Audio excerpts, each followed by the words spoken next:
Hello everyone, I hope you all are doing great. Welcome back to my YouTube channel Rise and Shine Classes.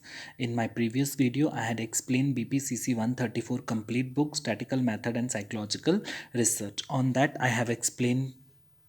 I had already explain block 3 and block 4। मैंने आपको बता दिया था कि ये जो paper है आपका, ये 50 मार्क्स का पेपर आएगा। इसमें आपकी असाइनमेंट्स होंगी और इसका प्रैक्टिकल भी होगा। प्रैक्टिकल के लिए आप लोगों को अपने स्टडी सेंटर में ही इसका पता करना है। BPCC 134 का प्रैक्टिकल होगा और BPCC 131 का प्रैक्टिकल है। BPCC 132 एंड 133 के आपके ट्यूटोरियल्स होते हैं जो आपको ऑन असाइनमेंट के साथ ही देने होते हैं। तो आई होप जिसको इस चीज़ की नॉलेज नहीं है तो वो ये नॉलेज अपने स्टडी सेंटर में जाके पक्का ले ले। अगर फिर भी आपको किसी को डाउट है so you can message me on YouTube. जो भी आप मुझे मैसेज करेंगे, do comments, after that I will let you know all details. ठीक है। So without wastage of time we will start. आज मैं आपको बता देता हूँ कि आपने इस बुक के कौन कौन से टॉपिक करने हैं जिसमें ऊपर आपको क्वेश्चंस बन सकते हैं। एक तो आप लोगों को ये क्वांटिटेटिव और क्वालिटेटिव रिसर्च करना ही करना है। ठीक है, that is very important. Case study वाला देख लेंगे, उसके बाद साइकोलॉजिकल रिसर्च और इंट्रोडक्शन ऑफ सैम्पलिंग, ये तो देखने के ऊपर आप करना करें नहीं करें। तो इनके ऊपर मैं सारे क्वेश्चंस आपको करा चुका हूँ। अब मेरा थ्योरी का थोड़ा सा पार्ट बचा हुआ है, तो मैं भी आज वो कवर हो जाए तो हमारा BPCC 134 बुक कंप्लीट हो जाएगा। इसके जो इंपॉर्टेंट क्वेश्चंस हैं वो मैं आपको बता देता हूँ, जो आपने करने ही करने हैं। अगर मेरे को प्रीवियस ईयर का पेपर मिलता है तो मैं आपको बता दूंगा। इसके जो इंपॉर्टेंट क्वेश्चन हैं स्टैट के, जो आपने करने ही करने हैं, एक है मीन, मीडियन, मोड। ये तीनों क्वेश्चन इंपॉर्टेंट है फॉर बाय अनग्रुप डेटा के लिए। ठीक है, मीन, मीडियन, मोड निकालना सीखिए अनग्रुप डेटा का, जो कि मैंने अपनी वीडियोस में कराया हुआ है। ठीक है, स्टैंडर्ड डेविएशन, स्टैंडर्ड डेविएशन करनी है आपने बाय, ये भी अनग्रुप डेटा के लिए। ठीक है, अनग्रुप डेटा में यूजी लिख रहा हूँ, आप समझ आइए, अनग्रुप डेटा के लिए। उसके बाद रेंज निकालना, रेंज वाला क्वेश्चन भी एक पेपर में आएगा ही आएगा। तो रेंज निकालना तो बहुत ईजी है, वो भी मैंने आपको सिखा दिया था, highest value minus lowest value. आप प्लीज़ मेरी उस वीडियोस पे जाइए तो आपको समझ में आ जाएगा। उसके बाद स्पियर्समैन रैंक कोरिलेशन, स्पियर्समैन रैंक कोरिलेशन। ठीक है, वो भी मैंने दोनों क्वेश्चंस कराए हुए हैं, without tied ranks, with tied ranks. आप उसको एक बार देख लीजिएगा, आपको समझ में आ जाएगा। तो ये क्वेश्चन आपको करने ही करने हैं। Mean, median, mode ungroup data के लिए, standard deviation for ungroup data, Spearman rank को रिलेशन, वो तो ग्रुप के लिए ही होगा। वो मैंने एक्सप्लेन किया हुआ बहुत अच्छे से, अपना मैंने बेस्ट दिया है उन वीडियोज़ में BPCC 134 के। तो ये क्वेश्चन अगर आप लोग कर लोगे ना तो पासिंग मार्क्स आपको वहाँ से भी मिल जाएंगे। तो चलो विदाउट वेस्टेज ऑफ टाइम मैं आपको बता देता हूँ कि क्या करना है, क्योंकि रिसर्च के ऊपर है तो रिसर्च के ऊपर क्वेश्चन बनेंगे ही बनेंगे। तो इसमें इंट्रोडक्शन में आपको यही बताया गया है कि there are number of problems and issues in the society that can be directly और indirectly related to human behaviour. बहुत सारी प्रॉब्लम्स, बहुत सारे इश्यूज होते हैं सोसाइटी के अंदर जो डायरेक्टली और इनडायरेक्टली रिलेटेड होते हैं ह्यूमन बिहेवियर से, चाहे वो एग्रेसिव बिहेवियर हो, चाहे वो किस तरह का भी बिहेवियर हो। तो इट इज़ डिपेंड अपॉन, क्योंकि रिसर्च किसी भी इंपॉर्टेंट के लिए सब्जेक्ट एरिया चाहिए। इन साइकोलॉजी में आपको पता है, अगर हमको रिसर्च करनी है तो इसका बहुत नॉलेज चाहिए आपको लोगों को। किसी पर्टिकुलर सब्जेक्ट के ऊपर अगर आप रिसर्च कर रहे हो तो उसके लिए पहले आपको उसका स्कोप भी पता होना चाहिए, सब्जेक्ट पता होना चाहिए, किसके बारे में हम क्या कर रहे हैं। तो ये तो हो गया। तो साइकोलॉजिकल रिसर्च में ये वाला इंपॉर्टेंट है कि रिसर्च क्या है, इन सिंपल टर्म्स में कैन बी एक्सप्लेन। मैं बोल रहा हूँ साथ साथ में, आप सुनते जाइए कि research in simple terms can B explain. कि अगर हमने रिसर्च को सिंपल टर्म्स में बोलना है, एक्सप्लेन करना है, तो adding to the existing fund of knowledge. ठीक है, नॉलेज इसमें बोला जाएगा। और ये जो रिसर्च टर्म है, ठीक है, रिसर्च टर्म है, ये एक फ्रेंच वर्ड से निकला हुआ है, that is derived from the French word, I am too sorry, मुझे लगा आपको दिख रहा होगा, इट इज़ विजिबल, मैंने बुक ही यही दिखाई, ये रही, देखिए कि जो रिसर्च है ये वाला, कि the term research is derived from the French word recherche which means travel through survey, which means travel through या सर्वे। तो रिसर्च कैन बी डिस्क्राइब्ड, आप रिसर्च को बोल सकते हो as an inquiry, is not a critical complex as well. ठीक है, तो research can also be described as an analysis करते हैं, recording of controlled observation, objective and systematic in nature के हिसाब से। तो बहुत सारी साइंटिस्ट ने अपनी अपनी सॉरी साइकोलॉजिस्ट ने दी हुई है। Some of definitions researches are given below. According to Kerlinger sir ने क्या बोला था कि डिफाइन साइंटिफिक रिसर्च, उन्होंने बोला था एक सिस्टमैटिक कंट्रोल है, एम्पिरिकल एंड क्रिटिकल, जब भी आपको इन्वेस्टिगेशन करनी है, natural phenomena guided by theory and hypothesis about the presumed relations among such phenomena. तो रिसर्च इन सिंपल वर्ड आप ये बोल सकते हो अ सिस्टमैटिक, ये लिखा गया है, इसको लिख दीजिएगा। Research in simple terms can be defined as a systematic investigation to find answers to a problem. तो ये हो गया। बेस्ट एंड खान सर ने देखी तो 1999 में, मतलब 1999 में बेस्ट एंड खान सर का कहना था कि रिसर्च एक सिस्टमैटिक है, एक सिस्टमैटिक वे में किसी भी ऑब्जेक्ट को एनालाइज किया जाएगा, रिकॉर्ड किया जाएगा, कंट्रोल किया जाएगा अंडर ऑब्जर्वेशन, दैट में lead to development of generalisation principles, की कुछ प्रिंसिपल्स होंगे, कुछ थ्योरीज होंगी, कुछ रिजल्ट होंगे, ठीक है ना, कंट्रोल एंड इवेंट्स होंगे। तो सम की पॉइंट्स है रिसर्चेस के, एक सिस्टमैटिक वे में होगा, it is systematic in nature, research क्या होगी, सिस्टमैटिक होगी नेचर में। Psychological research is systematic as well as scientific, कि ये साइकोलॉजिकल जो रिसर्च होती हैं वो सिस्टमैटिक भी होती हैं और साइंटिफिक भी होती हैं, ये एक पैटर्न को फॉलो करती हैं जिसको हम साइंटिफिक प्रोसेस बोलते हैं। इट इज़ इंपॉर्टेंट किसी भी रिसर्च के लिए कैरिड आउट सिस्टमैटिक वे में, एक साइंटिफिक वे में चलना वेरी इंपॉर्टेंट होता है। इट इज़ ऑब्जेक्टिव, ये ऑब्जेक्टिविटी होती है, इसमें ऑब्जेक्टिव होना चाहिए, इसका कोई ऑब्जेक्ट होता है, ऑब्जेक्टिविटी भी इसका एक सिग्निफिकेंट करेक्टर है, करेक्टरिस्टिक्स है, एक इंपॉर्टेंट करेक्टरिस्टिक्स है किसी भी रिसर्च का। Care needs to be taken, no subjectivity इसमें किसी भी तरह की नहीं होती है, सो दैट इंटरनल वैलिडिटी जो होती है रिसर्च इज मेंटेन। तो ये हो गया इतना सा। अगला है it seeks answer to certain problem, कि अगर हम रिसर्च कर रहे हैं तो आंसर भी तो मिलने चाहिए ना। तो psychological research is carried out with an objective that needs to be clear and specific, जो भी क्या होनी चाहिए, एकदम क्लियर और स्पेसिफिक होनी चाहिए। With the help of research generalisation can be made and theory and principles can also be developed, इसमें जो भी प्रिंसिपल्स हैं, जो भी इनके रूल्स हैं, रिसर्च की जो थ्योरी हैं, जो भी प्रिंसिपल्स हैं वो डेवलप होने चाहिए based on research findings. Generalisation can be made further based on findings, theory and principles also can be developed. तो गोल्स क्या हैं, goals of psychological research, psychological research के क्या गोल हैं, कि the main goal of psychological research is to comprehend human and animal behaviour, human and animal behaviour को comprehend करना, उसके बारे में बताना। And the more researches are able to human behaviour, जो भी रिसर्चेस हैं वो ह्यूमन बिहेवियर के बारे में बताई जाती हैं, the more it will benefit, ताकि बेनिफिट मिल सके किसको, सोसाइटी को, सोसाइटी के लोगों को जो वहाँ पर रहते हैं, इंडिविजुअल्स को, ठीक है ना। For example developing a better understanding about aggressive behaviour, अगर किसी का अग्रेसिव बिहेवियर है अमंगस्ट यूथ, जो कि यूथ आजकल का जो यूथ है वो काफ़ी अग्रेसिव होता है, कैन हेल्प डेवलप, इनको एक सूटेबल इंटरवेंशन मिलती है। तो साइकोलॉजिकल रिसर्च के कुछ गोल्स होते हैं। पहला होता है डिस्क्रिप्शन पता होना चाहिए, क्योंकि दिस जो डिस्क्रिप्शन है, this one of the most prominent goals of research that involves description, जो हमको डिस्क्रिप्शन बताता है बिहेवियर के बारे में एक सिस्टमैटिक वे में। डिस्क्रिप्शन के अंदर आपको पूरी इंफॉर्मेशन मिली जाएगी कि what is happening in situation, ठीक है, सिचुएशन में क्या हो रहा है, whom इज इट हैपनिंग, किसके साथ हो रहा है। तो ये एक फिनोमेना है इसका, इसमें पूरी एक्सप्लेनेशन मिलती है आपको।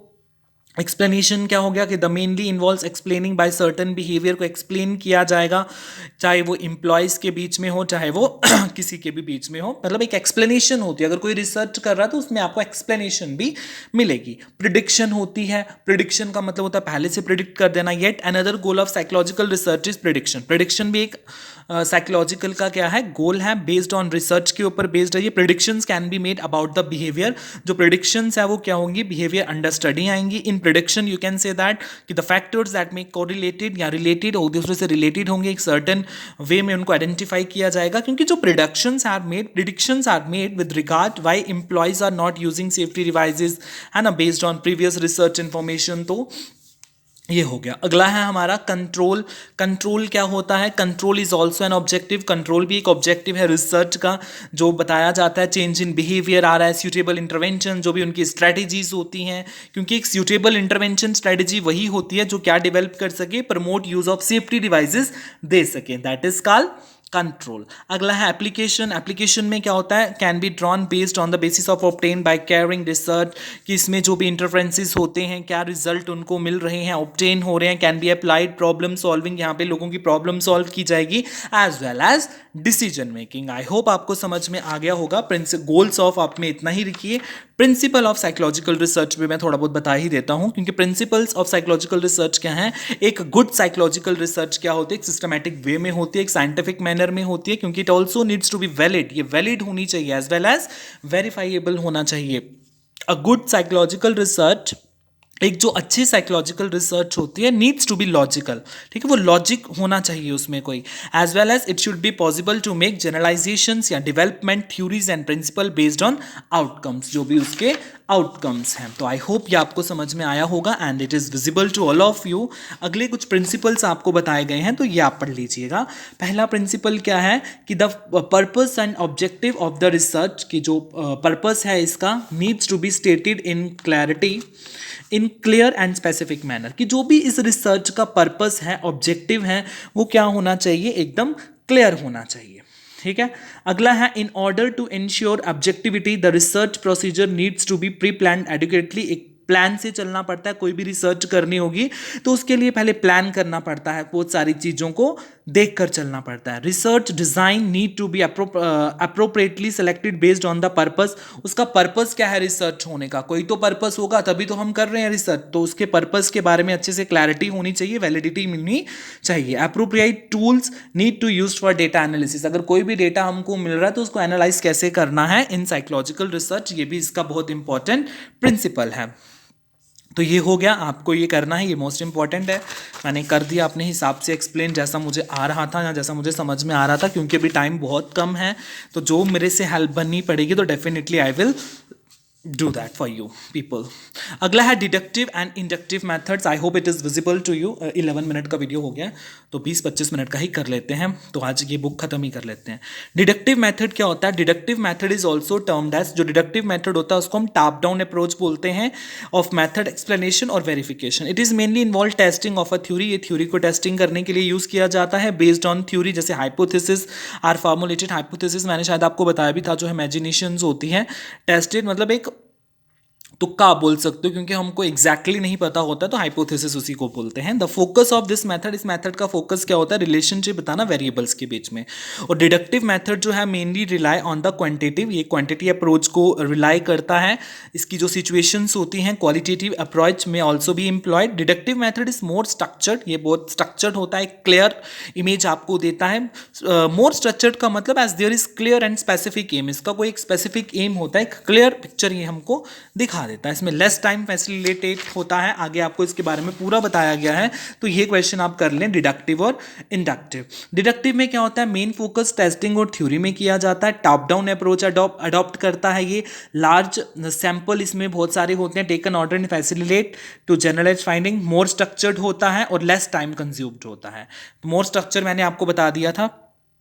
मेन फोकस, और जो इंडक्टिव मेथड होता है मेन फोकस किस पे करता है? बिल्डिंग न्यू थ्योरी के। ये बॉटम अप अप्रोच होती है, ठीक है, ये बॉटम अप अप्रोच को अडॉप्ट करता है। लेस फोकस होती है इसमें, लेस स्ट्रक्चर्ड होता है और टाइम कंज्यूमिंग ज़्यादा होता है, ठीक है, इसमें टाइम कंज्यूमिंग प्रोसेस होता है, ये less inductive method.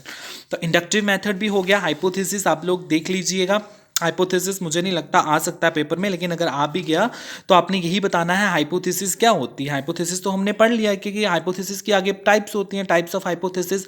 There are 2 type, null hypothesis, alternative hypothesis. Hypothesis एक टेंटेटिव स्टेटमेंट होती है। टेंटेटिव मतलब जैसे हम लोगों को पता ना 10% चांसेस होते हैं, 90% चांसेस होते हैं, या 99% की वही काम होगा, हो भी सकता है नहीं भी हो सकता, लेकिन 99% उसके चांसेस यही होते हैं। जैसे टेंटेटिव डेट शीट्स आती हैं आप लोगों की इग्नू की, तो मैक्सिमम मतलब उसमें क्या होते हैं, 98% चांसेस यही होता है ना कि यही डेट शीट है, तो यही हो गया। हाइपोथेसिस एक टेंटेटिव स्टेटमेंट होती है, रिसर्च प्रॉब्लम है that is investigated by the researcher.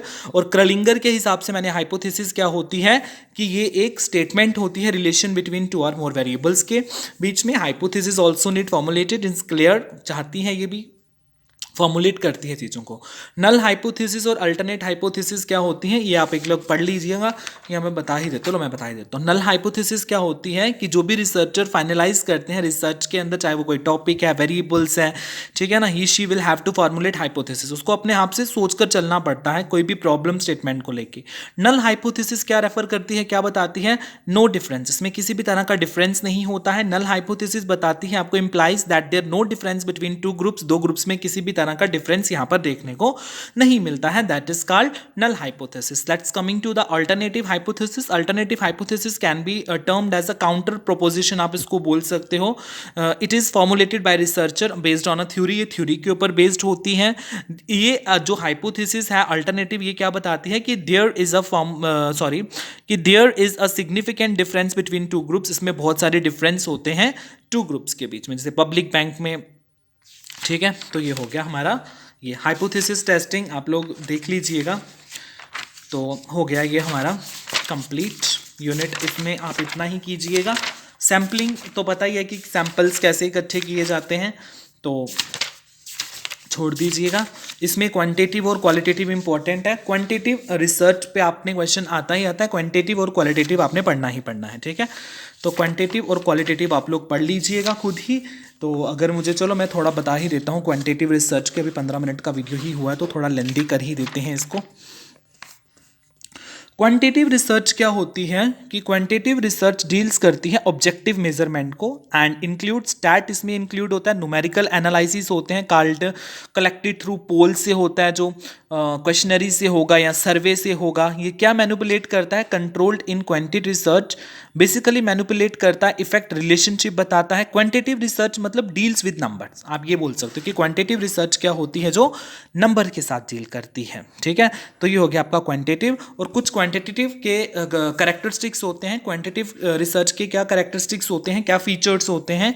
Clearly defined research questions, इसमें क्लियरली डिफाइंड रिसर्च क्वेश्चंस होते हैं, ठीक है ना, बेस्ड ऑन जो भी रिसर्च की प्रॉब्लम है इसमें क्लियरली डेफिनेशन आपको मिलती है। रिप्रेजेंटेटिव सैंपल्स को रिप्रेजेंट किया जाता है, कलेक्ट किया जाता है पॉपुलेशन फ्रॉम, ठीक है ना, एम टू कलेक्ट किया जाता है, सैंपल्स इसमें कलेक्ट किए जाएंगे। अगला है मैनिपुलेशन, कंट्रोल ऑफ वेरिएबल्स की जो भी मैनिपुलेशन किए जाते हैं, क्योंकि होता है ना जब कोई हमारे वो नहीं होता तो लोगों को समझाया जाता है, उनको मैनिपुलेट किया जाता है। फॉर एग्जांपल इंक्रीजेस और डिक्रीजेस, इससे चांसेस क्या होते हैं, यहाँ तो लोग बढ़ेंगे यहाँ तो कम हो जाएंगे। स्ट्रक्चर्ड एंड स्टैंडर्डाइज टूल्स है एक डाटा कलेक्शन का एक बहुत अच्छा ये रूल है कि यहाँ से आपको जल्दी क्वान्टिटेटिव रिसर्च से डेटा का पता चल जाता है। एक बहुत अच्छा इंस्ट्रूमेंट्स यहाँ से आपको मिलने को मिलता है, स्टैंडर्डाइज्ड रिसर्च इंस्ट्रूमेंट है ये। अगला it is reliable and valid, ये कैसा होता है, ये रिलायबल होता है, वैलिड होता है। इसमें जो भी रिजल्ट आपको मिलेंगे, इन्वेस्टिगेशंस करके आप चाहे मिलोगे तो एक आपको एक वैलिड रिजल्ट यहाँ पर मिलेगा। अगला है जर्नलाइजेबिलिटी क्या हो गया कि जो भी क्वांटिटेटिव रिसर्च होती है वेल प्लान्ड होती है, एक हाईली रिलायबल मतलब वेल प्लान्ड होगा, जो भी रिजल्ट होंगे वैलिड होंगे, ऑब्टेन थ्रू मेथड, चाहे आपको वो एक मेथड से मिले, किसी जर्नल वे में मिले। तो ये भी हो गया हमारा क्वांटिटेटिव रिसर्च। क्वांटिटेटिव रिसर्च के लिमिटेशंस भी होते हैं, कुछ कमियां होती हैं इसमें, जैसे it lack of contextual details नहीं मिलती हैं आपको यहाँ से, तो ये आप अपनी बुक से पढ़ लें, ये that is also very important. मैं आई विल मार्क इट, ये वाला क्वेश्चन आप टॉपिक खुद कर लें, ठीक है, तो हो जाएगा। करेक्टरिस्टिक्स जैसे यहाँ पे आए हुए लिस्ट द करेक्टरिस्टिक्स, तो ये करेक्टरिस्टिक्स आपको लर्न कर लेने हैं, ठीक है। लिमिटेशंस भी यहाँ पर पूछी गई हैं। तो अगला है क्वांटिटेटिव रिसर्च के कुछ एक्सपेरिमेंटल यहाँ पे बताए गए हैं, तो पहला ये भी हो गया। अगला है हमारा क्वालिटेटिव रिसर्च। क्वालिटेटिव रिसर्च भी मैं आपको बता ही देता हूँ little bit, I will let you know you got the idea about that. Qualitative research क्या होती है, ये भी एक टाइप होती है साइंटिफिक रिसर्च का। This is also type of scientific research, tries to bridge the gap of incomplete information. इसमें जो भी इनकम्प्लीट इन्फॉर्मेशन होती है सिस्टमैटिकली उसको कलेक्ट किया जाता है एविडेंस के थ्रू, एविडेंस जो भी प्रूफ्स होंगे, produce finding and thereby seek answer to problem a question. तो ये क्या करेगा, आपको प्रॉब्लम का आंसर भी देगा, क्योंकि आपको पता है information about behaviour, opinion, values, other accepts, particular community का सब अपना अपना अलग होता है। तो ये क्या देता है हमको, क्वालिटेटिव रिसर्च हमारी क्या हेल्प करता है, नॉलेज अबाउट ह्यूमंस के बारे में जो भी नॉलेज होती है, नेचर उनका है, attitude, behaviour, experience, help in textual description of experiences of people, help in collecting data under natural situations. तो ये हो गया हमारा क्वालिटेटिव रिसर्च, ठीक है। तो क्वालिटेटिव रिसर्च के भी कुछ कैरेक्टरिस्टिक्स होते हैं। करेक्टरिस्टिक्स क्या है क्वालिटेटिव रिसर्च के, data leads to formation of theory. इसमें जो भी आपको डेटा मिलता है फॉर्मेशन ऑफ थ्योरीज के हिसाब से मिलता है। कंटेक्स्ट बाउंड रिसर्च, इसमें क्या होता है कि जो भी क्वालिटेटिव रिसर्च होती है वो स्पेसिफिक स्टडीज़ के बारे में हमको एक पूरा कॉन्टेक्स्ट बताती है, उसका कल्चर बताती है, ठीक है। सो दे हैव टू एक्सक्लूड, ताकि जो भी उनके पर्सनल डीपली इन्वॉल्व होते हैं वो उसमें पार्टिसिपेशन जिनका होता है उस इवेंट और सिचुएशंस का आंसर मिल सके। इन्वॉल्वमेंट, इसमें जो भी रिसर्चर की इन्वॉल्वमेंट होती है उसके बारे में होता है, क्योंकि जो रिसर्चर की इन्वॉल्वमेंट की वजह से तो रिसर्च हो पा रही है ना, तो this is also very important. Researcher participant relationship, इसमें क्या होता है जो क्वालिटेटिव रिसर्च होती है नीड्स बी नॉन जजमेंटल, यहाँ पे जो रिसर्च होती है नॉन जजमेंटल होती हैं, ही या she could not make any assumptions, यहाँ पे किसी भी तरह की एजम्पशंस नहीं होती है, इंसान अपनी तरफ से सोच नहीं सकता। थिक डिस्क्रिप्शन, इसकी एक डिस्क्रिप्शन होती है जहाँ पर रिसर्चर ने पूरा डिस्क्रिप्शन बनाया होता है कि किस तरह से रिसर्च को करना है। Data collection and data analysis occur simultaneously, इसमें डेटा कलेक्शन और डेटा एनालिसिस एक साथ होता है। तो डिफरेंस आप लोग पक्का लर्न कर लीजिए कि क्वांटिटेटिव और क्वालिटेटिव में क्या डिफरेंस है। वेरी इंपॉर्टेंट क्वेश्चन है, I hope it is visible to you. ये क्वेश्चन आप पढ़ लें। अगर आपको ये लिखना है मीनिंग ऑब्जेक्टिव लिखें ना लिखें, लिख लें तो it will be good for you, but ये क्वेश्चन आप प्लीज़ याद कर लें, this is very important question, ठीक है। ये बहुत इंपॉर्टेंट क्वेश्चन है, सो डू लर्न दिस, ठीक है। क्या होती है quantitative research? This is a research method that is employed in order to obtain numerical data, जिसमें आपको न्यूमेरिकल और स्टैटिकल टेक्निक्स देखने को मिलती हैं। और दूसरी वाली क्या होगी, ये वो वाला मेथड होता है जिसमें आपको एक कॉम्प्रीहेंड फंक्शनिंग होता है, जिसमें ह्यूमन बींग्स की फीलिंग्स और थिंक आ जाती हैं, ठीक है। क्वांटिटेटिव क्या होती है, जिसमें आपको numerals that result can be generalised होंगे, और उसमें क्वालिटेटिव वाले होंगे। ये कन्वर्जेंट होती है, वो डाइवर्जेंट होती है। कन्वर्जेंट का मतलब कंक्लूसिव, ठीक है, मतलब इसमें डिडक्टिव रीजनिंग होती हैं, उसमें इंडक्टिव रीजनिंग होती हैं। इसमें लार्ज नंबर ऑफ सैंपल होते हैं क्वांटिटेटिव में, उसमें नहीं होती। ये स्ट्रक्चर्ड होती है और ये मोस्टली स्ट्रक्चर्ड होती है, ये स्टैंडर्डाइज्ड होती है और ये इंटरव्यूज और ऑब्जर्वेशंस के थ्रू होती हैं। इसमें न्यूमेरिकल है, इसमें नॉन न्यूमेरिकल है। ये स्टैटिकल टेक्निक्स होती हैं और इसमें स्टैटिकल टेक्निक्स रिक्वायर्ड नहीं होती हैं क्वालिटेटिव में। This question is very important, so please do it, कर लेना इसको आप। तो मतलब मैक्सिमम ये ना बुक हमारा कंप्लीट ही हो गया है, तो जितने क्वेश्चंस आपको इसके कराए हैं you should focus on that, तो आपका पेपर अच्छा चला जाएगा। सो thank you very much to all of you my IGNOU aspirants. I hope it will be help for you. BPCC 134 statistical methods and psychological research book हमारी ख़त्म होती है। अब मैं कोशिश करूँगा कि अपनी अगली बुकें भी ख़त्म करने का ट्राई करूँ, क्योंकि पेपर आने में थोड़े ही दिन बचे हैं।